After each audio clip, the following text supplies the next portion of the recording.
দেশ ছেড়ে যাওয়ার পর নীরবতা ভেঙে সমর্থকদের উদ্দেশ্যে বার্তা দিয়েছেন শেখ হাসিনা। এমন খবর প্রকাশ করেছে বিভিন্ন ভারতীয় গণমাধ্যম। বলা হয়, ক্ষমতাচ্যুতির জন্য সরাসরি মার্কিন যুক্তরাষ্ট্রকে দায়ী করেছেন তিনি। যুক্তরাষ্ট্রের হাতে সেন্ট মার্টিন দ্বীপ ও বঙ্গোপসাগরের নিয়ন্ত্রণ তুলে দিলে শেখ হাসিনা ক্ষমতায় থাকতে পারতেন বলে উল্লেখ করেছেন। শেখ হাসিনা দেশ ছেড়েছেন আরও রক্তপাত ও মৃত্যু না চাওয়ায় শিগগিরই দেশে ফিরবেন বলেও ওই বার্তায় জানিয়েছেন আওয়ামী লীগ সভাপতি।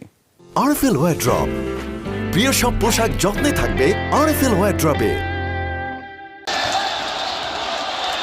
৫ আগস্ট ছাত্র জনতার অভ্যুত্থান।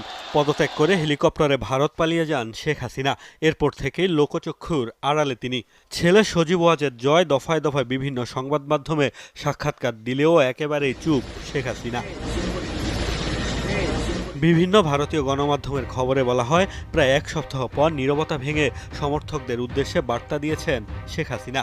দাবি করেছেন, সেন্ট মার্টিন ও বঙ্গোপসাগরের নিয়ন্ত্রণ ওয়াশিংটনের হাতে তুলে না দেওয়ার কারণেই তিনি পদত্যাগ করতে বাধ্য হয়েছেন। অন্তর্বর্তী সরকারকে বিদেশি শক্তি দ্বারা ব্যবহৃত না হতে সতর্ক করেন তিনি। শেখ হাসিনার দাবি, দেশে আর রক্তপাত প্রাণহানি না চাওয়ায় পদত্যাগ করেছেন।